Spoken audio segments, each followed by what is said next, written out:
Hello, everyone. You hear me? Okay, thank you for coming tonight, and thank you for supporting the Friends of the Library. Now we can't hear you. I have to read from here as if I never practiced because I made a very big mistake and put us in the wrong year. That's very important.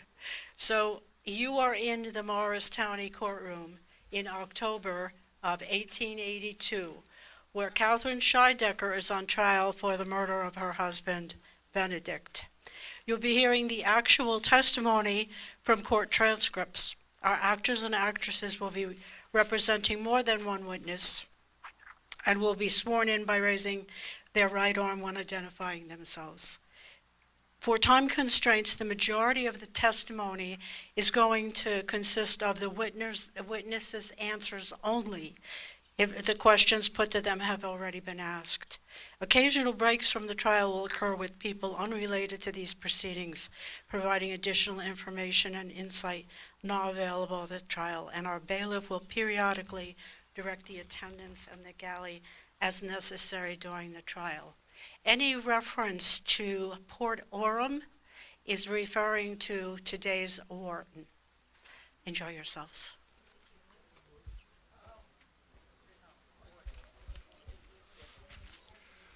Ladies and gentlemen, the court is now in session with the case of State of New Jersey versus Catherine Shidecker.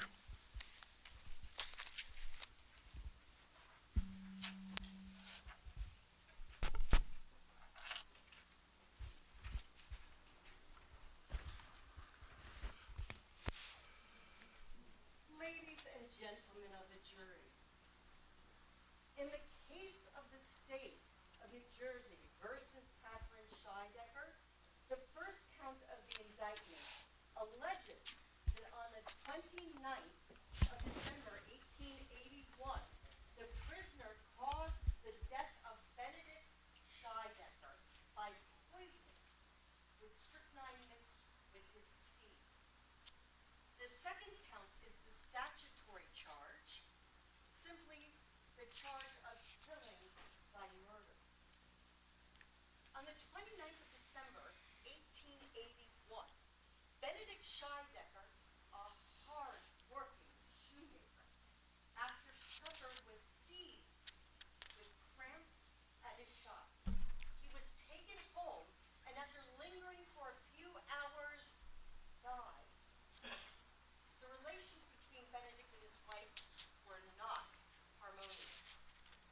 She had expressed previous to his death her wish that he would die and had predicted his death. At 11 o'clock, Benedict, finding his sickness increasing, had asked Reinhardt Reager to go for a doctor. The state now charges Catherine Shidecker with poisoning her husband, Benedict I think Shidecker. that's right. The state now calls Dr. E.W. Condict to the stand. Dr. Elizabeth Warren Condict. I'm a physician at Dover.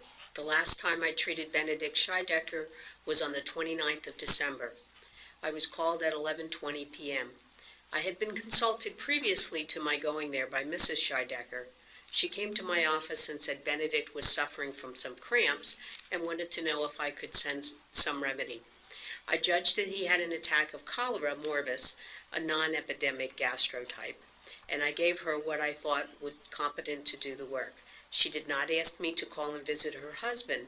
I volunteered to go, and I do not recollect that she made any reply, but she asked, "If I call for you in the night, will you come?"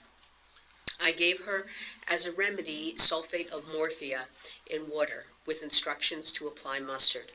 I was called later that night by Reinhardt Reager, and others came after I entered. Benedict was lying on a lounge in a room next to the West Blackwell Street. He was on his back and in great agony, his skin clammy, his pulse rapid and feeble, and subject to convulsions. He seemed to be in pain all over. He said he was dying, and there was a white substance floating on his tea, which was very bitter. He screamed out, "My God, I shall die," and his voice was keyed up. I think his wife could have heard it. He would scream out when the convulsions would come. I was satisfied that he was dying, a dying man, when I saw him, and he was not out of his mind. What did Mr. Shidecker say to you as the cause of his illness? Objection, Your Honor. Objection sustained. Mr. Neighbor should have the right to cross-examine the witness as a preliminary investigation to admitting this answer to the question. Are you ready to cross-examine? Yes, Your Honor. Dr. Condict, please continue. I felt Benedict's pulse as soon as I went there. I did not tell him I suspected he had been poisoned. When he was in convulsions, they were accompanied by a tremor. He used these words previous to his convulsions. He said, "My God, I am dying," before and after the convulsions. He said he had taken the poison and would die. I had attended him before and do not think that he was remarkably different from the average man as to excitability. I never knew of his being excited without cause. I do not think he was intoxicated the night that I saw him. His remarks that night were calm about the cause of his illness. My impression is that the exact words used were, "I die, my God, I die." Your Honor, if it pleases the court. Mr. Neighbor, the question is admissible as a dying declaration. Continue the cross-examination.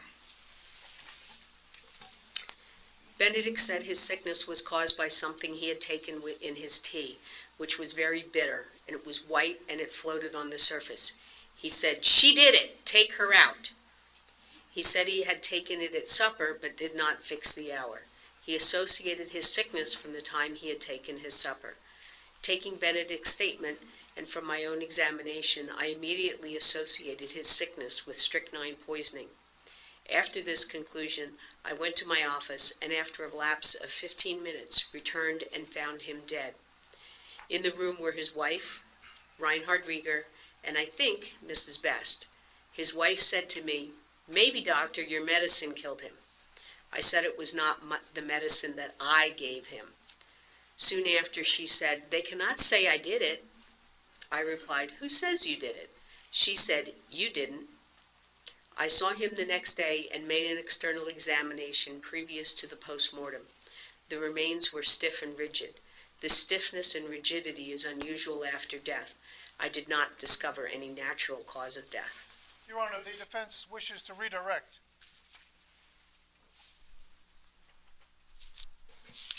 I had attended Benedict, I think in a case of sickness, about a year previous to his death. It was not a sickness similar to his last sickness. When Mrs. Shidecker came that evening, she asked me to prescribe something to help. She was in my office at this time maybe 10 minutes, and it was about 9 o'clock. I had never seen a person die from strychnine poisoning before. A person having these symptoms might have died of lockjaw as well as strychnine poisoning. On my second visit after Benedict's death, I found Mrs. Shidecker there. She was crying. I told her that the circumstances of his death were so singular that there would have to be a post-mortem. She demurred and said the body should not go out of the house. I told her that she would not have all to say about it. This conversation and the conversation with her when she said to me, "Perhaps, doctor, your medicine may have killed him," took place after his death and at the second time of my second visit. The state calls Reinhardt Reager to the stand. Reinhardt Reager. I knew Benedict Shidecker personally. He died December 29th. He sent for me that night. I went there at 10 o'clock. His wife said he had the cramps. He complained of pain in his feet. At this time, I was there 15 minutes. I was there again at 11 o'clock because Mrs. Shidecker called me. I live about 30 feet from the Shideckers. There's no other house between his and mine. There's an alleyway between the house and mine. The second time I went there, he was struggling and working his arms and feet, crying out. In between convulsions, he could talk easy. He said he went to his shop and after supper, he could not work and would say it was what was in the tea that made him sick. He had 3 other convulsions before I went for the doctor. He said that tea he drank had something white floating on it. His wife was there and said it was the milk. Benedict said no, for it was bitter and he could not get it out of his mouth. His wife gave him something to drink while I was there. I asked if he had a doctor. She said yes. but Benedict wouldn't take any medicine. Benedict said he had taken some, but he wouldn't take any more. I heard the conversation between the doctor and Benedict. He told the doctor the white on the tea made him sick, and she gave it to me. He told me to put her out of the room as he did not want her in his sight. The doctor went to her house, and I remained at the Shideckers until she returned. It was 10 or 11 minutes to midnight when Benedict died. I met the doctor as she was returning and told her that Benedict was dead. When she went into the house, Mrs. Shidecker... Excuse me, sir, could you use the proper pronouns while we're going through the testimony? It will be helpful. Thank you. When we went to the house, Mrs. Shidecker was the only one there, but Mr. and Mrs. Best came in after. The body was very stiff after death. Cross-examined for the defense, Your Honor. Benedict Shidecker was a German from Switzerland. We were on friendly terms, but not friendly with his wife. Mrs. Best first called me in to see Benedict. She said Benedict wanted to see me as soon as I came home. I went in as soon as I came home. Mrs. Shidecker told me she had been in to the doctor's and he got medicine. She met me at the door and said Benedict's very sick. I asked him what was the matter. He said that he was sick all over. He first said it was in his leg and said he had trouble in his leg before. I assisted him in pulling off his boots. He seemed to feel easier, and I left him shortly thereafter. She asked me if I would come in if they wanted me. This was about 10:15. She then came to my place about 5 minutes of 11. I was in bed. She said Benedict appears to be getting worse. She then left. She then came back about 5 minutes later. I then dressed and went there. When I went in, I found him screaming. He recognized me right away. His wife was there. She said he had the cramps. I asked him if he wanted a doctor. He said yes. Mrs. Shidecker offered to go. I told her I could go quicker and went. It was before I went to the doctor that Benedict told me it was the white of the tea that made him sick. This was what frightened me and made me ask if he wanted a doctor. Benedict asked me to put her out. He told me this twice, once in English and once in German. He asked me to put her out, as she had poisoned him. When he spoke in German, he asked me what he had said. I told her, and she then got a chair and sat on it at the head of the lounge. I asked Benedict if he had taken any of the medicine his wife had bought. He said once, but he would not take any more. The state calls William Goodale to the stand. William H. Goodale. I live at Dover, and my drug is at that place. Have been in that business 29 years now. Yes, I knew Benedict and his wife. I had not seen Benedict a month previous to his death. Oh, I saw his wife the night previous to his death at my store. She purchased some strychnine. A commercial grain of this, or less, will produce death. I sold her about 6 grains. I can't say how pure this was, but I judge very nearly so. It is a fine, light powder, very light, and it will float. It is very bitter to the taste. It is a very deadly poison. I put it up in 3 distinct wrappers. The outer wrapper contained a label marked with the word poison, skull and crossbones with the antidote. She said she wanted to kill rats, as her house was very much overrun by rats. She said some 2 or 3 weeks before she had purchased arsenic, but it did no good. She wanted something better. I recommended strychnine and gave her full directions as to caution, etc. After Benedict's death, the following Sabbath, 1st of January, I made an examination of the house occupied by Benedict for traces of strychnine. Mrs. Blanchard and others were present. Everything of a white powdery character was examined. We found some flour and starch, but no traces of strychnine could be found. We did not find any rat holes or mess on the floor. Does the defense wish to cross-examine? By all means, Your Honor. It was between 4 and 5 p.m. when Mrs. Shidecker came to my store. I waited on her myself. She said she wanted something to kill rats. She did not say what she wanted. I explained to her the nature of strychnine. She said she wanted 10 cents worth, about 6 grains. This would be in bulk. What could be heaped upon a 10-cent piece?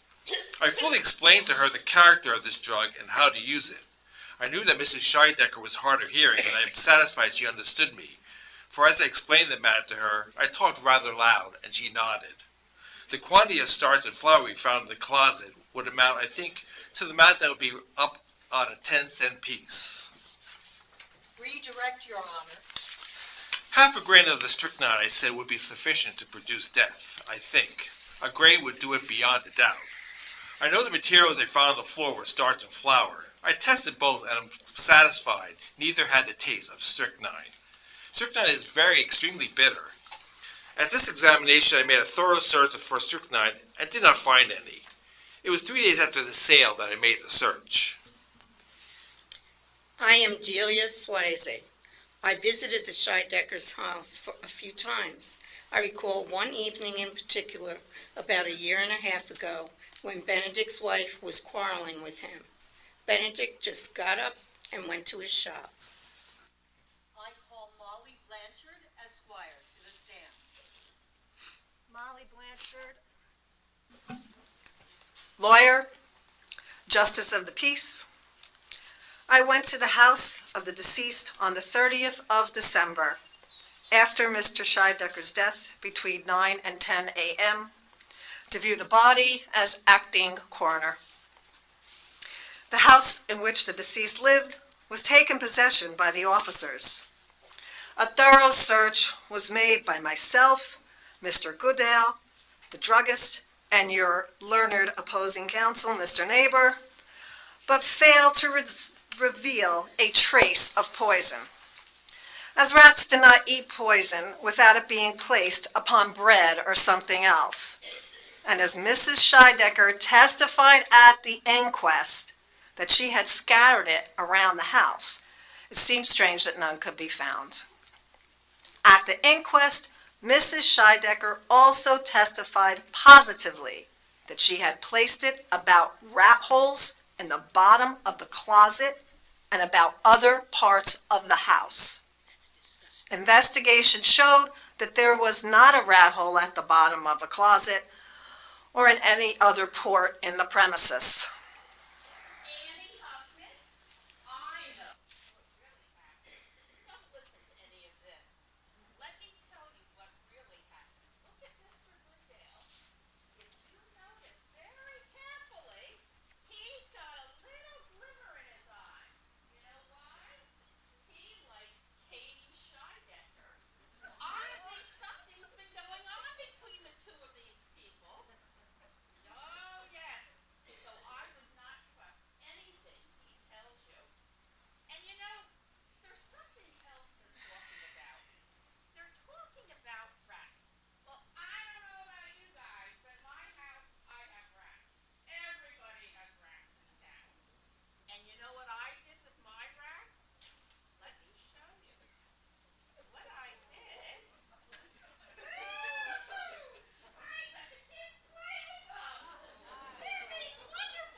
She's sick.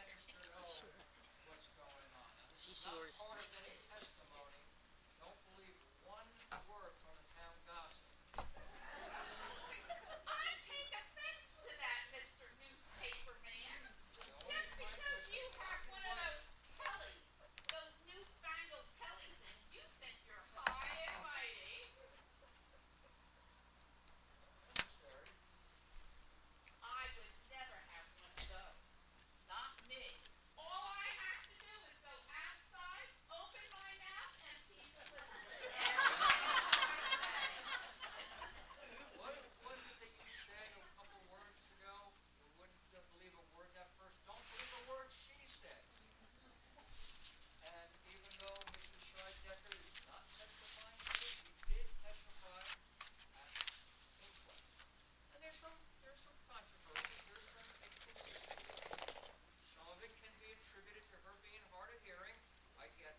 So you found no evidence of strychnine on premises for its stated use for rats? No evidence of rats on premises? No, ma'am. Does the defense wish to cross-examine this witness? I most certainly do, Your Honor. Justice Blanchard, isn't it true that Mr. Goodale and one of the neighbors reported finding a rat hole in a closet behind a barrel? Mr. Neighbor found a hole. Yes, there was a hole in the wall, but So there was a rat hole. And wasn't the plaster off and the lath appeared to be gnawed? 3 places were shown to me which were claimed to be rat holes, but I don't think they were. Oh, you don't think so? No further questions from this witness, Your Honor. The state calls Professor Hetty B. Cornwell to the stand. B. Cornwell, Princeton. Professor of Analytical Chemistry in the College of New Jersey. I was given 2 jars left by Mr. Blanchard to examine. One jar contained the contents of the stomach and part of a kidney, and the other one contained the liver. The jar containing the stomach was analyzed, and I found strychnine. That jar contained 1/5 of a grain. The liver and kidneys contained strychnine. You see, strychnine is a vegetable alkaloid, very poisonous to human beings. It produces tectonic spasms that act on the spinal column as an irritant of the nerves. Let me demonstrate. The portion of strychnine which produces death is supposed to be destroyed, but that which has not been the cause of death remains in the stomach. Commercial strychnine will float. I judge the bulk of it will float more readily on tea. From a 1/2 grain to 2 grains will produce death. Professor Cornwell, please tell the court what tests did you conduct and the results? From the contents of the stomach, I tried the color test, where the strychnine is subjected to a bath by sulfuric acid and bichromate of potash. A peculiar succession of colors follows. Then I tried the test by taste. Very bitter. Third was the crystallization test. I tried the physiological test on a frog, and it had the natural result. I gave a frog some of this strychnine from the contents of the stomach, and in 11 minutes, it produced tectonic convulsions, from which the frog recovered the next day. Mr. Neighbor, cross. So the frog recovered? Well, what does that tell you? The same results were produced when given the strychnine, the convulsions. Strychnine would be soluble in the human stomach as compared to a frog's stomach. There is no definite rule to its poisoning power. Large quantity may not kill, and a small quantity will kill. Your Honor, if it would please the court, the state would like to move away from the more medical aspects of the case and on to, Ms. Forsythe, that would very much please the court. Rachel Best to the stand. I'm Rachel Best. I live in the house next to the Shideckers. I was abed the night Benedict died. I saw him about 9 o'clock. Benedict came to my house and wanted Mr. Reager. Benedict's wife was with him. He was doubled up in pain, and she stood on a step near. He said he'd been sick since he had his supper, and he was going to die. After Benedict's death, Mrs. Shidecker said, "Perhaps, doctor, it was your medicine that poisoned him."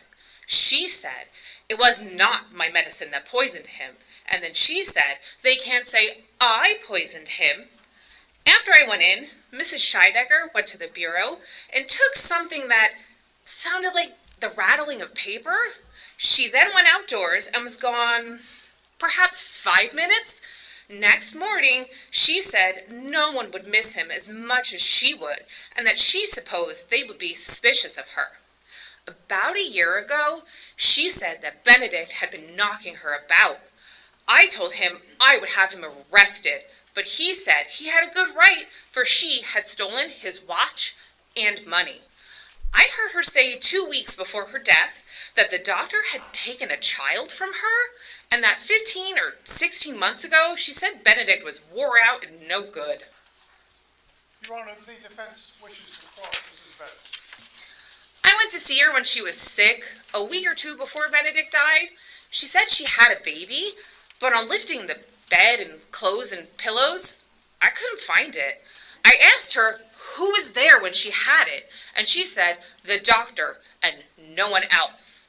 I asked her where it was, and she said she didn't know. She declared that the doctor took it out of her side the night before. We saw no doctor, we saw no baby. Even though she was sick, she wouldn't take the medicine because she said it was poison. Melissa Strawway. I live in another part of the house with the Shideckers. I had a talk with her about Benedict the next morning. Mrs. Best had mentioned to me in Mrs. Shidecker's presence that there was a suspicion he had been poisoned. I remarked that the neighbours might be suspicioned, and Mrs. Shidecker said she would be suspicioned because she was alone with him. She told me in my room that she bought poison, strychnine, to kill rats. She said she'd bought it the night before and had bought arsenic 2 or 3 weeks before.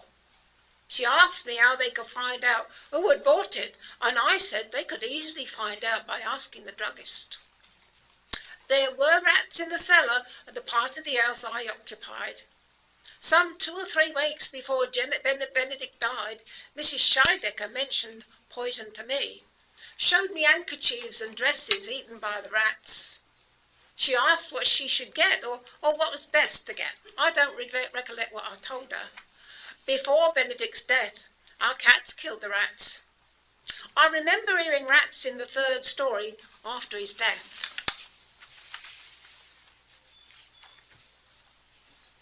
Would you like to cross-examine the witness? Cross, Your Honor. Mrs. Strawway, have you ever witnessed firsthand any peculiar actions on the part of the defendant? Oh, yes. I visited Mrs. Shidecker about 3 weeks before Mr. Shidecker's death.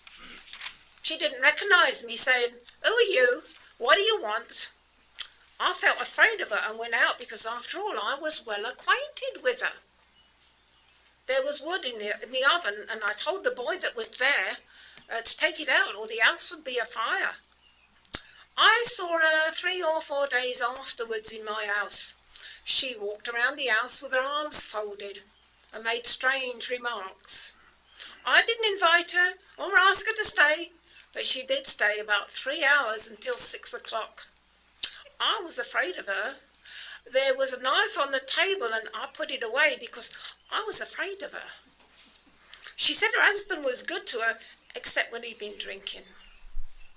She often acted strangely. She wouldn't seem to answer right. I talked about one thing and she talked about something else in answer. One day she came in and my sister and I hid in the closet until she left because we were afraid of her. Jesse Jennings. I was attending the drawbridge by the Morris Canal that night. Mrs. Shidecker came up to me about 10 minutes of 12, saying that she had bad news. Benedict was dead. I thought she had been crying.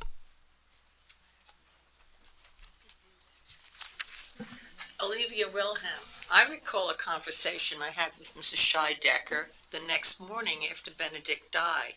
She said he had died from cramps. The first I heard about poison was in Mrs. Shidecker's house. She said the neighbors suspected her. She said to me, "No, I wouldn't do that." My name is Theodora Scattergood, and I occupy the same house as the Shideckers. I heard the next morning Mrs. Shidecker saying, quote, "The doctor said Benedict died in a fit." Sure, we've been troubled with rats, but for 6 months prior to Benedict's death, we had not been so troubled. Your Honor, the defense renews its objection to Miss Forsythe calling the next witness Mary Ryan. Her testimony is not relevant to the trial. Your Honor, this witness's testimony goes directly to motive, the heart of the case. Yeah, we've heard so far repetitious testimony relating to medicine examinations, and I, for one, would like to hear what she says. Objection overruled. Mary Ryan, so help me God. I used to live in the same house as the Shideckers a year ago last April. And yes, I knew George McElroy. I had a conversation with Catherine Shidecker about a year ago last April. When McElroy bid her goodnight, she came in and said she wished to God she was not married. For McElroy was a nice young widower and had 2 children. She said she wished to God Benedict was dead and would marry McElroy herself. Anyway, he would not live long. He drank so hard, Benedict. I saw McElroy around the Shideckers a number of times after that. I went out to the water tank in April 1881, just for fun. McElroy and Mrs. Shidecker went up just before me. I heard him say to her if she was going to be true to her promise. And she said, yes, but not in the house. For however drunk Benedict was, he will come down. They went out. I followed them up one time and stayed about a half an hour. I asked Katie when she came back what they were doing behind the water tank. She said she was not up there. She was decorating George's wife's grave. She said Benedict is no good. There was no law in the United States that could make her stay married to Benedict because he was no good. I had heard Benedict and Katie quarrel several times. It is true that I am separated from my own husband and that I, as well as my own mother, have been locked up in jail before. When Katie herself was in Morristown jail, I was visiting her. And guess what? She spoke of George McElroy. She asked me, was he still in Dover? She said he has a nice house. And if George McElroy had stayed away, none of this would have happened. Katie said when she took the stand, it would all be told. She expected to get out when her trial came on. I stayed with her in jail just one night only.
What I haven't heard, things that came in the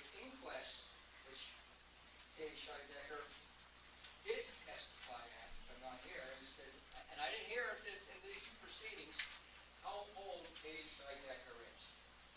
27. How old do you think Benedict was? 37. She's Irish Catholic, he's German Presbyterian.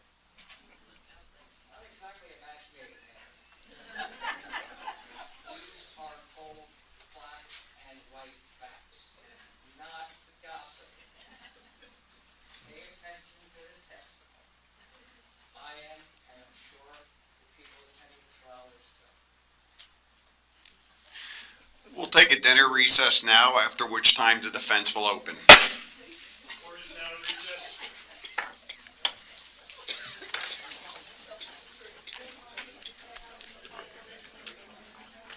There's snacks and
gentlemen, the court is now in session.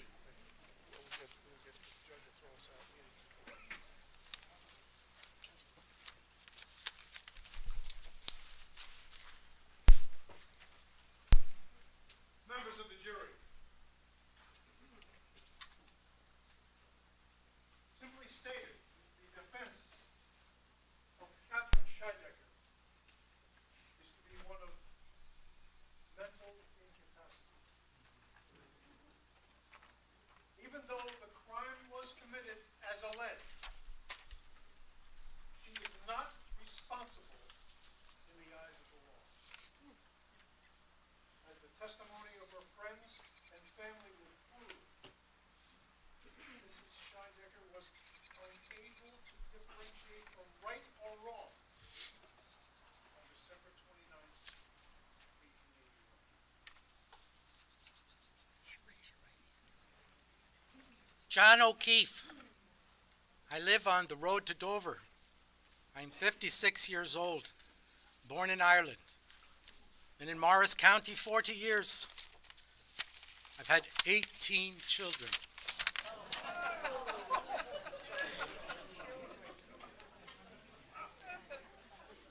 Katie, Catherine Shidecker is my daughter. She is next to the oldest child. There are but 6 of my children still living. My eldest is dead. The mother of Katie is dead. Oh, God rest her soul. I cannot recollect when Katie was married about 5 years ago at St. Mary's by Father McCarthy. Benedict and Katie lived about 3 weeks at my house after her marriage. I always thought she was not steady. Sometimes she would be sitting in the room when I would be there, when she would jump up and come over to me and say, "Oh, yes." This would occur without any cause. I would ask her what she meant, and she would not reply but go to her room. These queer acts would occur frequently while she would be home or away, before and after her marriage. She would talk silly-like. I think Katie was 31 last April. Her mother died 24 years ago. God rest her soul. I had 6 children with my first wife. Katie was the second eldest. My first wife died in February, and in May I married again.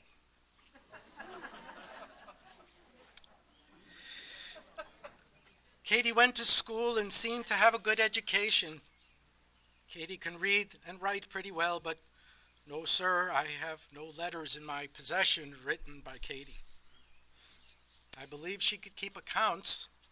I think she was 17 years old when she started to work for Dr. Rossi. 7 years. She could wash and cook and do any task. While there, she learned to talk French because Dr. Rossi is a Frenchman. Katie also worked for a gentleman, Mr. Herrick, here in Morristown. She worked in Florida. She wrote me from there and described the country. She must have come home from Florida 7 years ago. Margaret O'Keefe. I am the wife of the last witness, John O'Keefe, who I married 25 years ago. Katie was 9 years old when I married her father. Katie continued at school until 15 years old. She was very silly at times in her head at home. She would be seized without cause with a fit of laughing. I can't account for it. I knew of no cause for it when it occurred.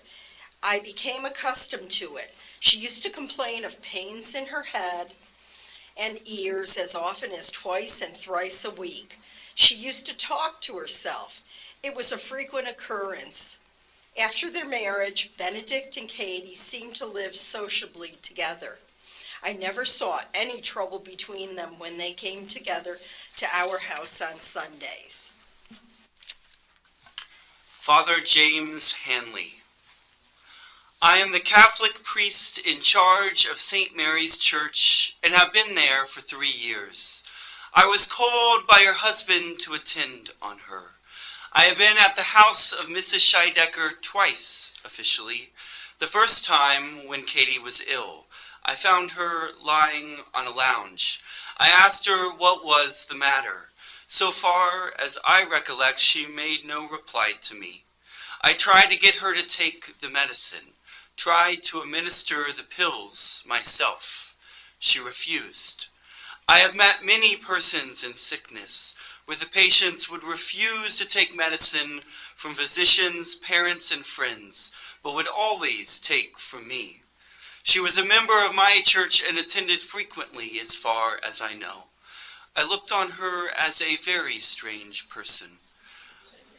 I called the second time at the house when Benedict died. Katie was sick again. I asked her several questions, and the only answer would be, "I am dying, I am dying." This she repeated several times.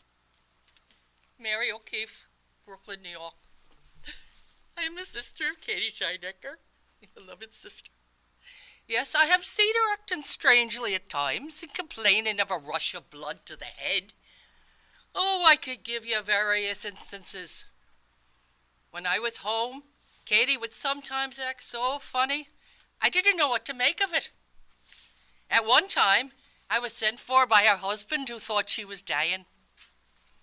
I went to her and tried to take the pills, but she wouldn't. She would tell me to do things she'd already seen me do. I'd visit her about twice a year, the last time about a year ago. She seemed very happy with her husband. I often felt as if I would like to keep a watch over her when she complained about being sick. But I didn't see that she was sick.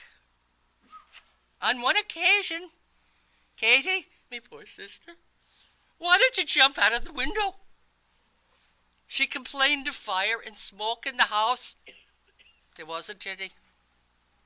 This was about December 23rd, 1881, about a week before Benedict died.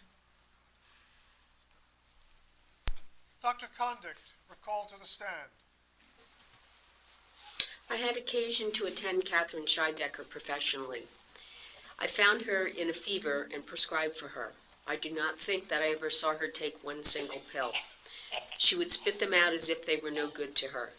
She refused to answer questions and wouldn't promise to do what I told her to do.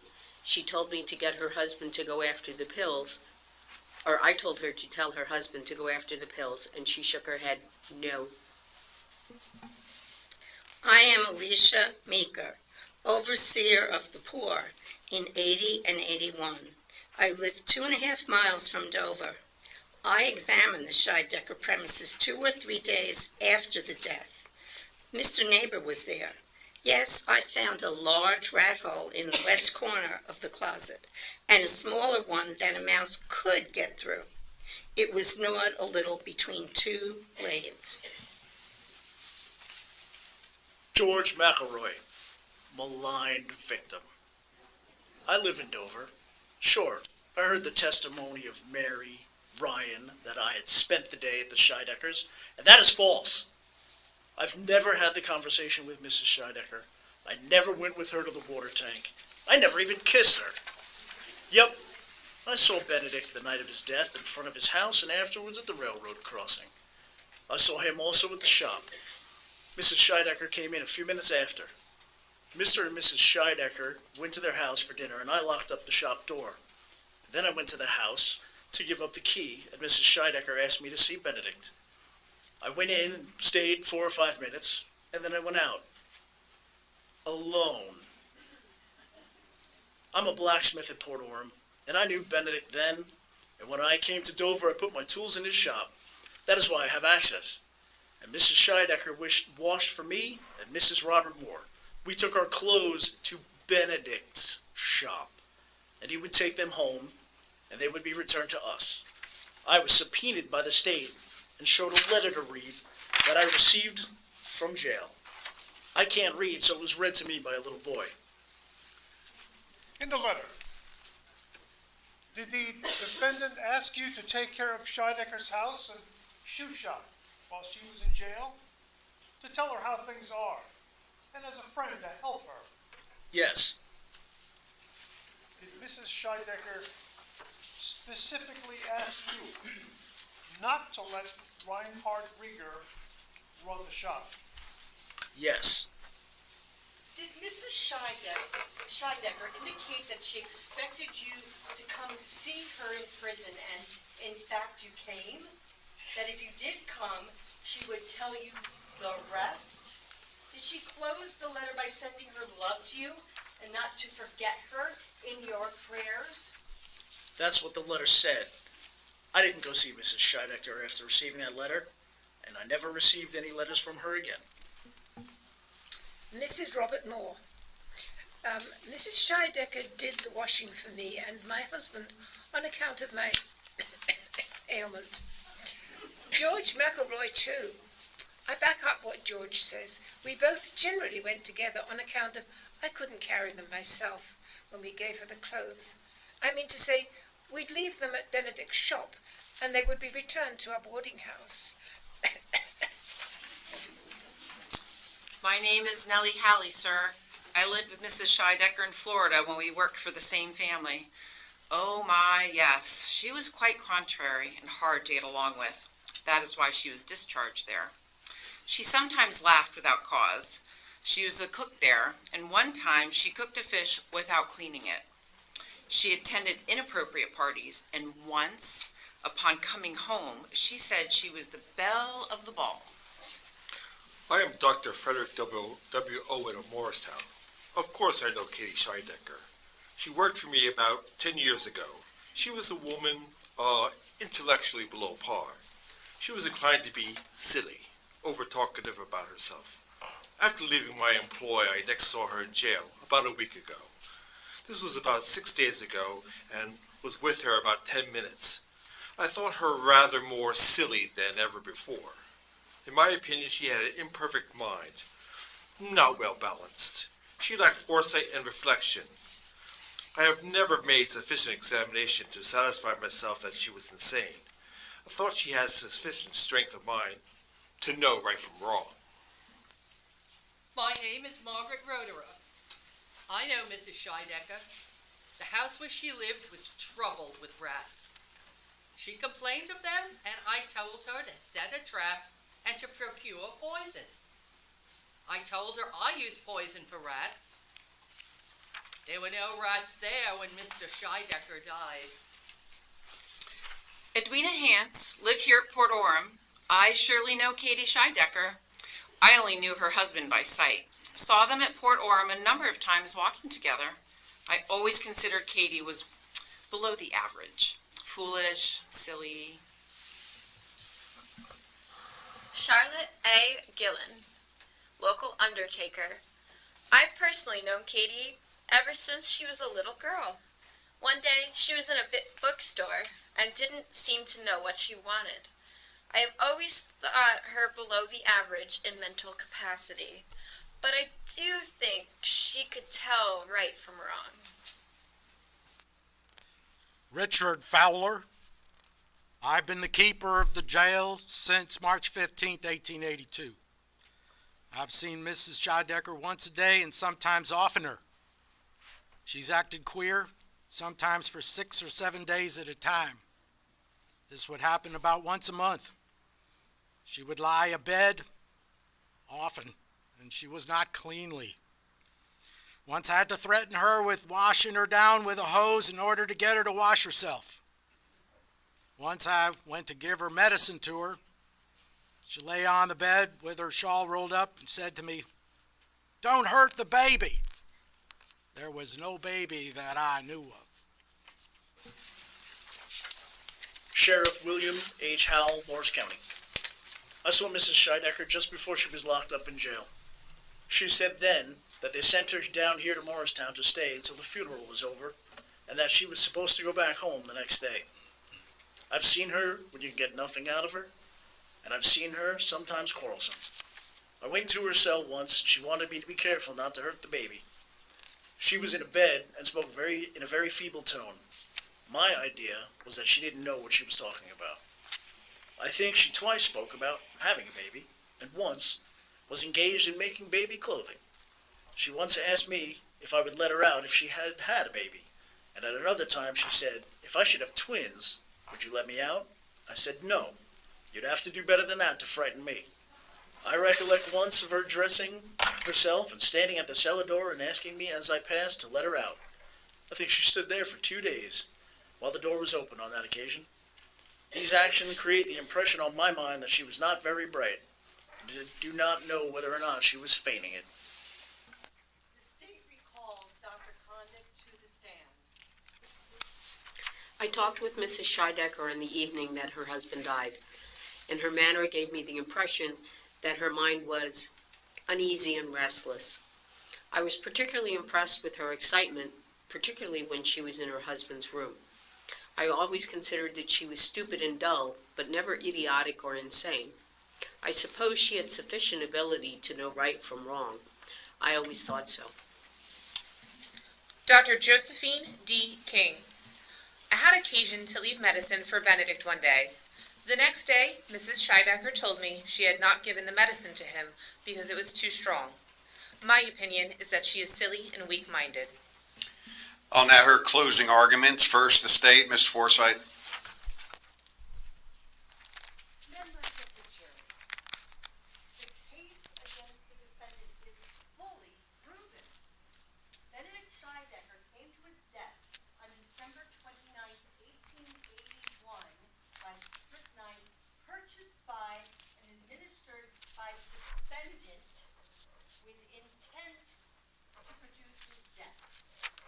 The motive for this heinous act was not a weak mind, but rather her passion for George McElroy. Imagine the agonies of Benedict Shidecker's last hour, convulsing and screaming, realizing that his life on earth was ending by the hands of his wife. Remember the actions of his wife at and about his death. Concerned not about her husband's death, but rather what other people would accuse her of. I would also remind you of the incriminating letter she wrote to George McElroy while she was in prison. Further, the only inference to draw from the facts and the defendant's silence, she not being sworn for testimony herself, is that the defendant stands convicted. Further, the only inference to draw from the facts and the defendant's silence, she not being sworn for testimony herself, is that the defendant stands convicted. Mrs. Shidecker's defense of insanity is a mere ruse, and without any show of strength, it is not to be sustained as the true test is the ability to distinguish right from wrong. And many learned physicians have testified that she could and did. Thank you. I'll now hear from the defense. Mr. Neighbor, your closing argument.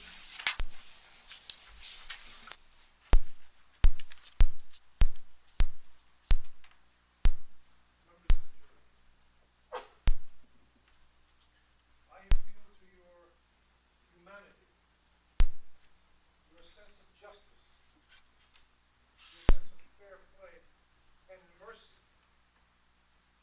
for your favorable consideration on behalf of the defendant.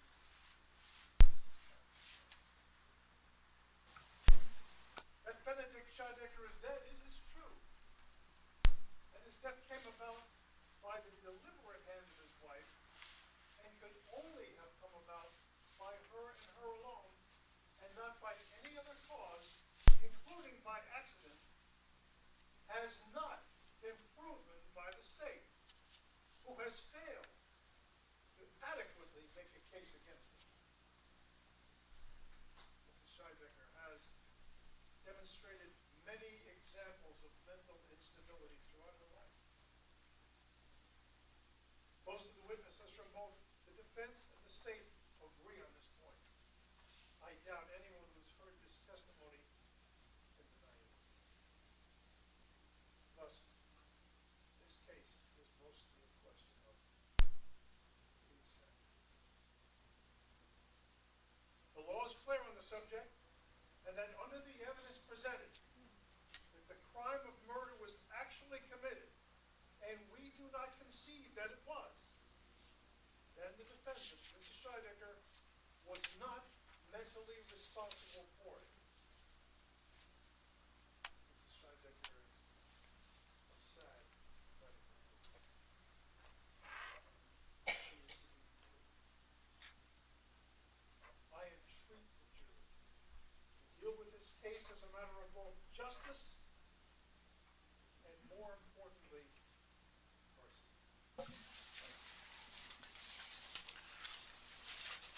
Members of the jury, you must satisfy yourselves that the deceased, Benedict Shidecker, came to his death by the administration of strychnine poison by the defendant, his wife, Catherine Shidecker.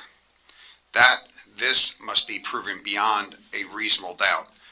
By this, I mean to say any doubt, not any doubt, but a doubt which your reason would justify acquitting the prisoner of. And if you are satisfied that the strychnine was so administered, if it was done with malice, the verdict should be murder in the first degree. Unless you feel a plea of insanity under its legal definition was proven. If you are satisfied that the act was done without malice, then it would be manslaughter, that the burden of proving the plea of insanity was upon the defendant, and that in order to prevail, she must have been of that frame of mind that she did not know right from wrong and lacked the willpower of refraining from the commission of the said act, that you must do your duty justly and objectively without any sentiment of sympathy or compassion. I leave you to your deliberations. Court is now in recess, so the jury may deliberate. Attendees are asked to remain seated.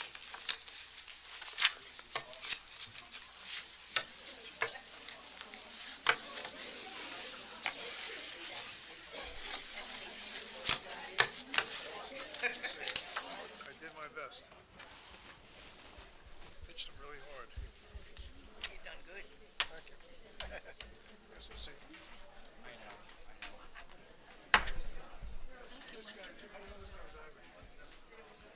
He just got it tonight. So while they're having fun deliberating out there, I think we'll have a little fun in here. You know, kind of polling a little bit. So first thing is, are you entertained? Was this a good performance? We're not quite over yet, but I think we want to give a nice hand to all our actors. Cross-section from the library, Friends of the Library, Rockaway Township Administration. We're very thankful for the mayor and his wife, our police chief, our director of recreation, and our director of the library, and of course our jury was yet to come up with a verdict there. And give yourselves a good hand as well. And yes, our gossip too.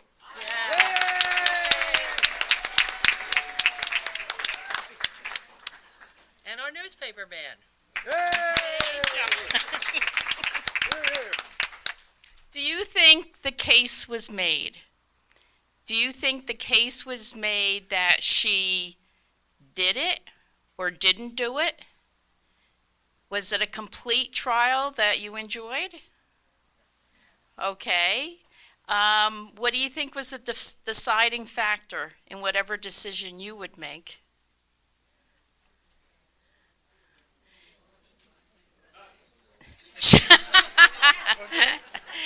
Nuts.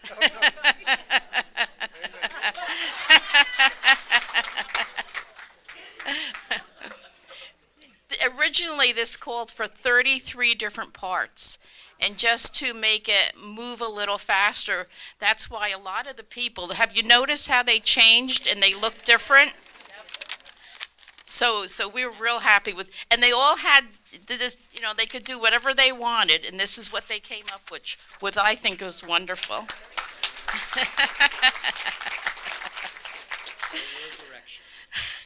That's right. So, let's see. About the case, it was a real case. It really, really happened. In fact, John is doing research right now on other cases, and the funny thing about it is the most interesting cases all happened around the same time. So there might have been something in the water back then. Not strychnine. Do you like hearing about cases that happened in the past?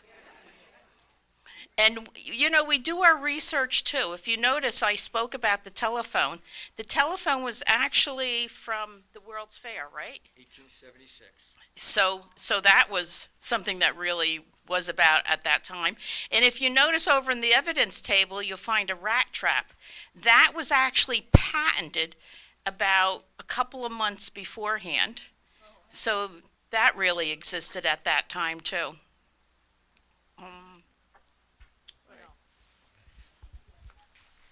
Did you find anybody's testimony more credible than the others? For instance, okay, who believes George McElroy?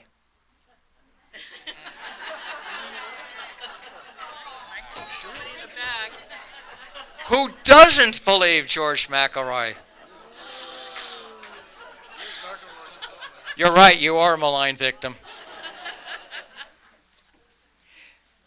Do you think that they proved that it was never a question whether she poisoned him? It was a question of, was she of sound mind or was she not? So, show of hands, how many thought she was sound mind?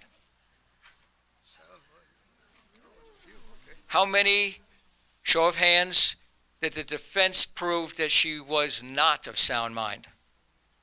There you go. Yeah.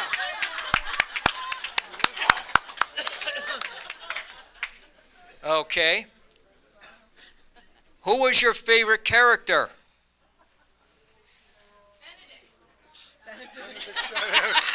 Benedict.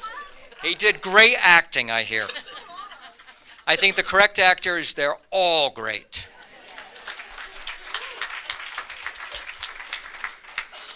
So I'm going to go around. Does anybody have any questions, any exposition that we haven't provided during the true transcripts? Yes, ma'am. I'm just curious, during the true transcripts, did they discuss his career more and the fact that he probably worked with arsenic? And back in the day, if you were a shoemaker and you were working with green dyes, that was a very toxic poison that eventually would kill you. No, they didn't really, except that they had mentioned in the inquest that he was a shoemaker.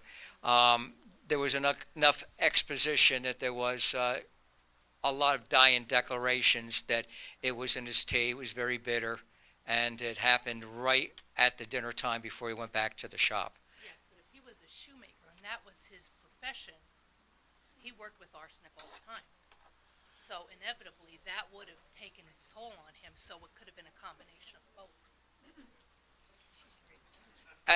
Toward the end, the defense made the case that it was stipulated that she did poison him. Any other questions? Oh, come on. We didn't give you full exposition, did we? I have a comment. Yes, ma'am. I found the testimony of the physician very, very interesting, just in the way things were described in comparison to what you might read in a medical record at this time. I think that was very intriguing to me. Let's have a good hand for... I personally liked our chemist with the chemistry set there. What not only was it great, but it was a big surprise, I think, to some of us. Was to me. So did they really have those plastic kind of things in 1881? No, while we strive for historic accuracy, it's like recreating a Christmas tree with candles on it. Don't do this at home. Oh, okay, great. So, what we're going to do is when the jury comes back and we kind of resume a little bit, we're going to compare your overwhelming verdict with the jury's to see if they match or if something else occurred, and then slipping back into my newspaper editor mode, I will give you what the actual verdict was and a follow-up. Now, we have, oh yes, Did the police investigate any other suspects? no.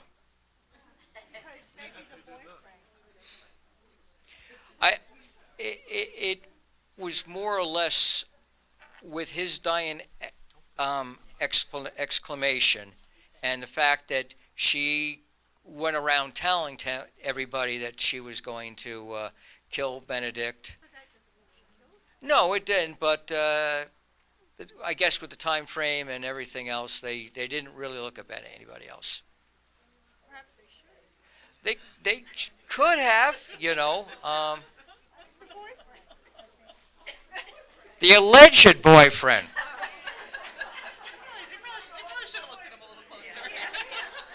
I'm on Mr. McElroy's side. They knew she was probably not of sound mind. He could have used that to blame her. But was she a sound mind? We're not really sure. We have overwhelming evidence that on the one side everybody said, yeah, she was crazy, but was she crazy? Was she slow? Did she have right mind? Was she maybe a sound mind some of the time, and other times she wasn't? It's not cut and dry. Just like reasonable doubt, which is a good thing even in the 21st century, right? I mean, something like this could have played on court TV now, right?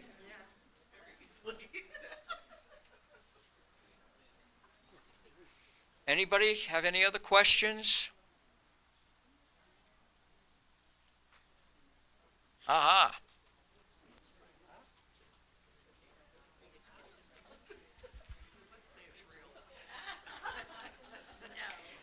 No, while we strive for historic accuracy, my heritage does not allow me to have such a great mustache as this.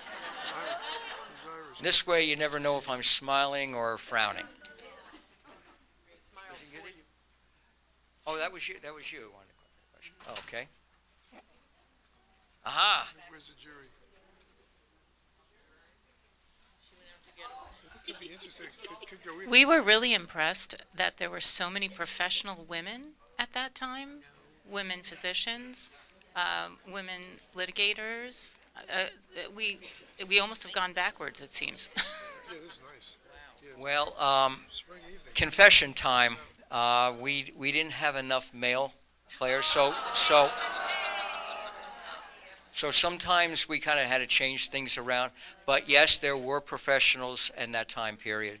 It's just, we had to do a couple of things, just like we had to consolidate when testimony kind of. Order in the court, the jury's coming back in.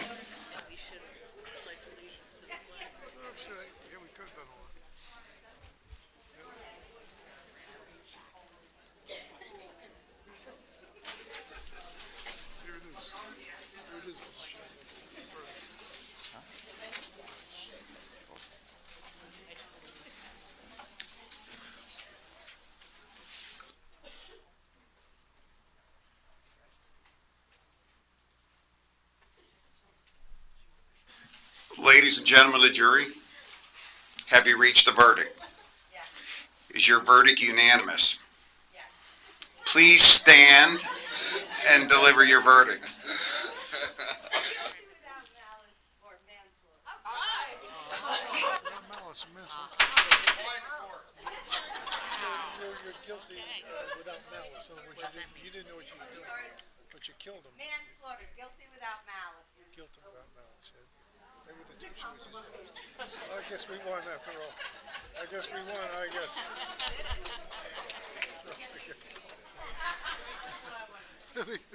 Where they get this jury? Well, we did a good job in convincing them that you were.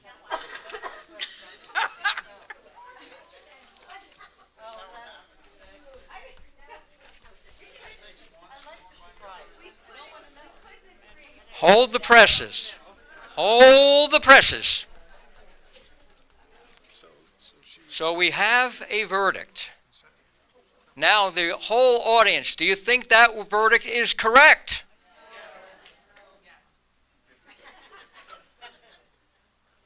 I'm going to report something I wrote a week later. The travesty on justice, known as the Shidecker case, came to an end last Friday.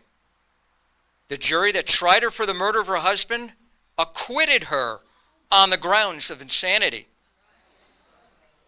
Last week, the following jury was impaneled to inquire about her sanity and decide upon it. I have names. I could name them, but I'm not because they could be tar and feathering.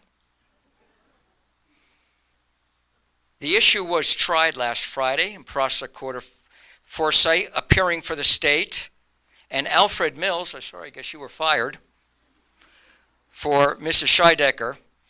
Two doctors were sworn, both of whom testified to her sanity, and the doctor's one testimony was particularly interesting from the fact that as an expert, he had made a special study of the case.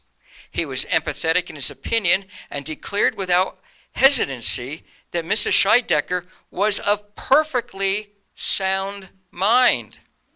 After listening to the testimony, the jury pronounced her sane without leaving their seats. On Saturday, Mrs. Shidecker reappeared in Dover.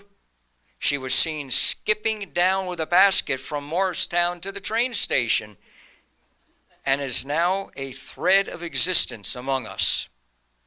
By a jury of 12 responsible people of the county, she has been declared irresponsible of the crime of murder because of insanity, and by another jury of 12 citizens that have been declared sane enough to run at large and follow her own sweet will in the future. The first act of the farce is ended. Bring down the curtain, and we'll reflect how amusing it is to see a tragedy terminate into a farce. Now, do we think it's over yet? Wait, that's not the end of the story. What do you think that happens 5 years later?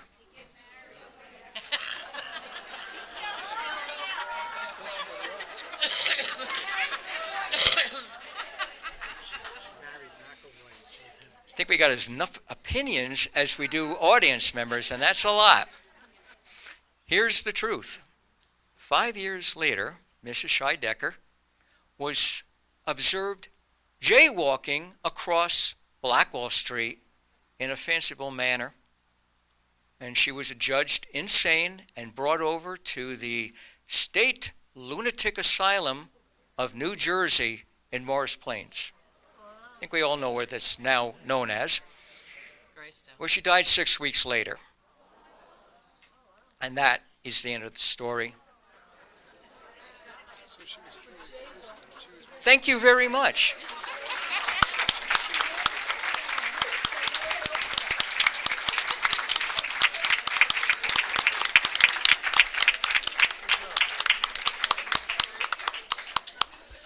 I guess we're dismissed. So How did she die? She got away with it for 4 years, and that was all. And then she died. I don't You're all for death dismissed. certificate. I have Benedict's. So no one really knows how she died? Not. Thank you, everyone, for coming. Thank you. For jaywalking? I think it might.